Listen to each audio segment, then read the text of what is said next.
நம்ம தமிழ்நாட்டில் பெரம்பலூரில் பிறந்த 24 வயசே ஆன அப்துல் ராவூப் அப்படிங்கிற ஒரு இஸ்லாமிய இளைஞன் நம்ம ஈழத் தமிழர்களுக்காக தீக்குளிச்சு இறந்தாரு அப்படிங்கிற ஒரு செய்தியை, வசனத்தை, ஒரு காட்சியை திரைப்படத்தில் தேட்டரில் பார்க்கும்போது கைதட்டி ஆரவாரமாக கொண்டாடின மக்கள் ஈழத் தமிழர்களுக்காகவே இப்போ சல்லியர்கள் அப்படிங்கிற ஒரு படம் வரும்போது அதை கொண்டாடாமல் விட்டுருவாங்களா என்ன? கண்டிப்பாக கொண்டாடுவாங்க, கொண்டாடினாங்க. அதுக்கு ஒரு சிறந்த உதாரணம் தான் தலைவர் பிரபாகரன் அவர்கள் பற்றி வந்த மேதகு அப்படிங்கிற ஒரு படத்தை தமிழர்கள் எல்லாமே கொண்டாடினதை நீங்கள் பார்த்துருப்பீங்க.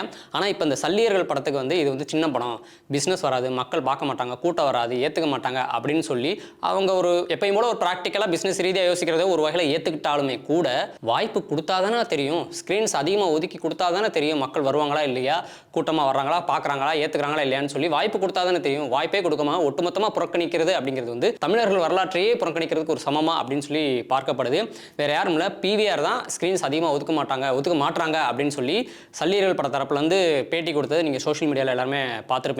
அதுக்கப்புறம் ஒரு வழியாக ஓடிடி பிளஸ் அப்படிங்கிற ஓடிடி தளத்தில் சல்லியர்கள் படம் ரிலீஸ் ஆயிருக்கு. நான் பார்த்துட்டேன், நல்லாவே இருந்துச்சு. கண்டிப்பான முறையில் நம்ம ஈழத் தமிழர்களோட வரலாற்றையும் தியாகங்களையும் போரையும் கண்டிப்பான முறையில் நம்ம தெரிஞ்சுக்கணும். அப்படி தெரிஞ்சுக்காம இருந்தோம் அப்படின்னா 2013 ஈழத்தமிழர்களுக்காக நம்ம போராட்டம் அதுக்கு எந்த ஒரு அர்த்தமும் இல்லை.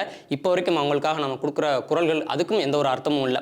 கண்டிப்பான முறையில் நம்மளோட வரலாறு நம்ம தெரிஞ்சுக்கிட்டு நம்ம போராடணும், தெரிஞ்சுக்கிட்டு குரல் கொடுக்கணும். அந்த வரலாறு எந்த வடிவில் இருந்தாலும் சரி, கலை வடிவில் இருந்தாலும் சரி, இலக்கிய வடிவில் இருந்தாலும் சரி, இல்லை சினிமா வடிவில் இருந்தாலும் சரி, எந்த வடிவில் இருந்தாலும் சரி, நம்மளோட தலைவர்கள் பற்றியும் நம்மளோட வரலாறு பற்றியும் நம்ம தமிழர்கள் பற்றியும் ஈழத் தமிழர்கள் பற்றியும் கண்டிப்பான முறையில் நம்ம தெரிஞ்சுக்கிட்டு அதுக்கு எப்பயுமே ஒரு ஆதரவாக நிற்கணும் அப்படின்னு சொல்லி நாங்கள் கேட்டுக்கிறோம்.